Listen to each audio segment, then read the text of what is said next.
Semakin berkembangnya zaman, semakin banyak pola perubahan yang terjadi dalam berbagai macam bidang. Salah satunya bidang kefarmasian. Maka dari itu, kami persembahkan video kami yang berjudul Paradigma Perubahan Pelayanan Kefarmasian yang terbagi menjadi 4, yaitu perubahan pelayanan farmasi, kedua bentuk sediaan obat, ketiga sarana kesehatan, dan yang keempat referensi pelayanan. Pada zaman dahulu, untuk melakukan pelayanan kefarmasian, kita hanya bisa lakukan secara langsung, teman-teman. Selamat pagi, Pak. Mau menebus obat? Selamat pagi. Baik, saya terima resepnya. Silakan duduk. Resep akan kami persiapkan. Teman-teman, ketika kita menerima resep, kita wajib melakukan screening resep terlebih dahulu. Untuk selanjutnya, hal yang kita lakukan yaitu menghitung jumlah harga obatnya. Kemudian, kita panggil kembali pasiennya untuk kita beritahu jumlah harga obatnya. Ibu Kartini. Terima kasih, Ibu sudah menunggu. Harga obat semua Rp100.000. Apakah akan diambil semua? Saya ambil semua. Silahkan dibayar di kasir. Obat akan kami siapkan. Kemudian, asisten apoteker membuat etiket dan kopi resep. Selanjutnya, tempelkan etiket pada obat yang telah disiapkan. Ibu Kartini. Ibu Kartini, ini obat batuknya.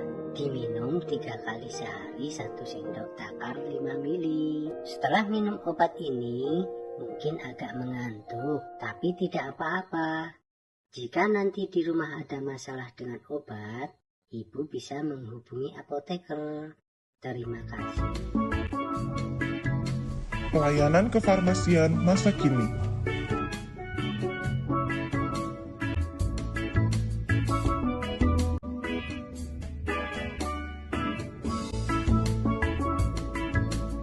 Melalui sosial media, kita dapat membeli obat secara online tanpa datang langsung ke apotek.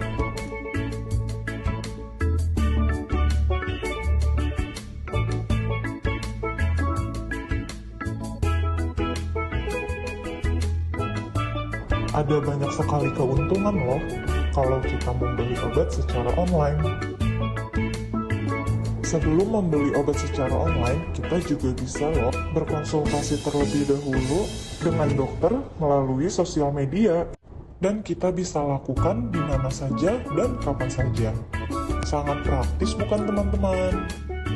Untuk saat ini sudah banyak loh aplikasi dan website online yang bisa kita akses untuk membeli obat secara online. Contohnya, aplikasi Kimia Farma Mobile dari Apotek Kimia Farma. Untuk step pertama, buka aplikasi Kimia Farma Mobile, pastikan Anda sudah login. Untuk step kedua, ketik nama apotek dan pilihlah outlet apotek yang diinginkan.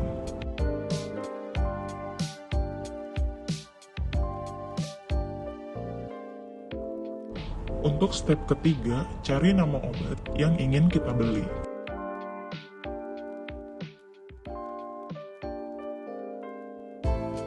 Selanjutnya, untuk step keempat, masukkan obat yang kita pilih ke keranjang belanja. Untuk step kelima, pilihlah pengiriman dan diantar ataupun diambil di outlet yang diinginkan. Selanjutnya, untuk step keenam, lakukan pembayaran pada aplikasi.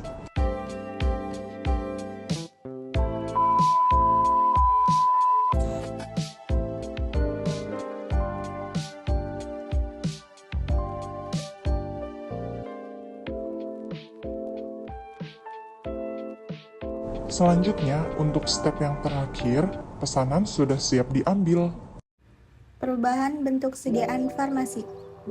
Perkembangan teknologi farmasi mengalami kemajuan yang sangat pesat. Berbagai jenis sediaan obat dan pengobatan dikembangkan, metode dan teknik pembuatan obat serta untuk penghambatan obat diformulasi, dimodifikasi sedemikian rupa untuk penghasilan obat-obat yang dimiliki stabilitas yang baik, mudah digunakan, dapat diterima oleh seluruh konsumen, mudah dan penyimpanan dan pengemasannya, serta memiliki tingkat keberhasilan terapi yang tinggi. Peresapan obat serbuk atau puyer mengalami penurunan kualitas karena beberapa masalah. Masalah pertama tentang keseragaman dosis. Karena proses pembagian dosis dilakukan manual menggunakan sendok takar, maka resiko takaran tidak seragam masih besar. Masalah kedua berhubungan dengan waktu yang dibutuhkan untuk membagi obat. Pembagian dengan timbangan yang dilakukan memakan waktu yang lama, apalagi jika pembagian butuh ketelitian tinggi seperti pada obat dosis tinggi. Masalah ketiga, human error. Pada metode manual, semua prosesnya dilakukan oleh manusia, sehingga memiliki persentase human error yang tinggi. Perkembangan sediaan puyer yang awalnya melipat manual, sekarang lebih mudah dengan menggunakan mesin cetak lalu dipres ke kamennya.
Betadine adalah produk antiseptik yang bermanfaat untuk mencegah pertumbuhan dan membunuh kuman penyebab infeksi.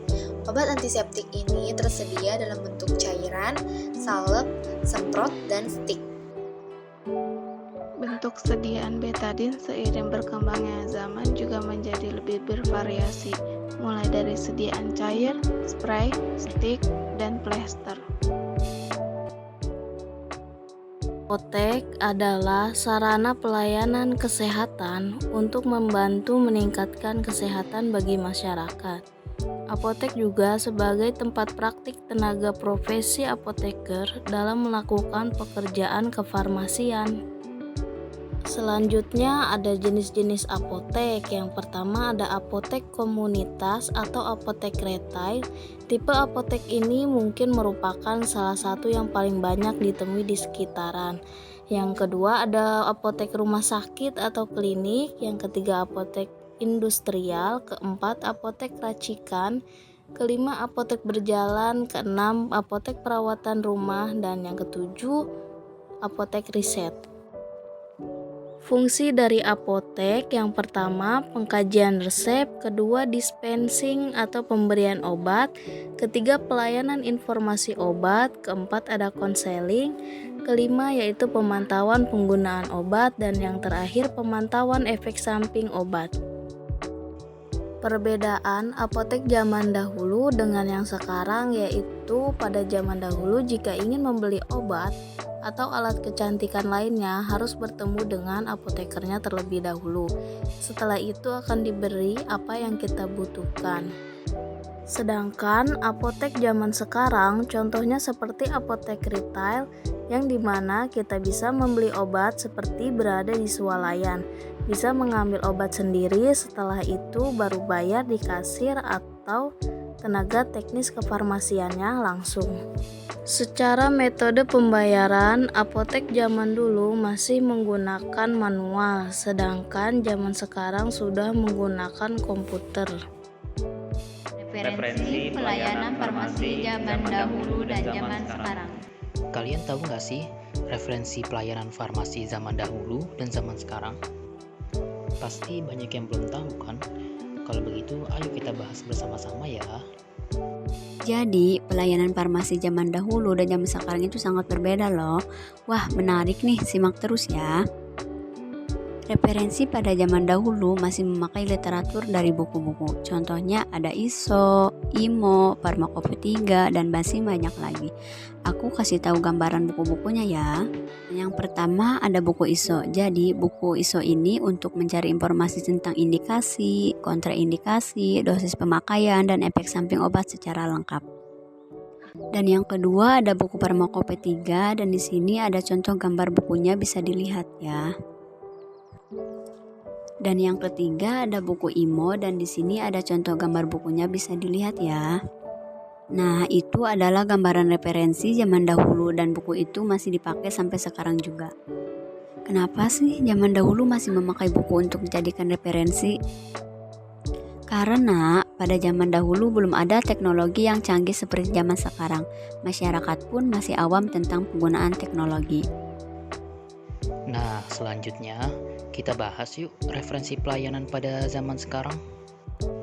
Jadi, referensi pelayanan pada zaman sekarang lebih banyak menggunakan software. Aku kasih contoh gambarannya ya.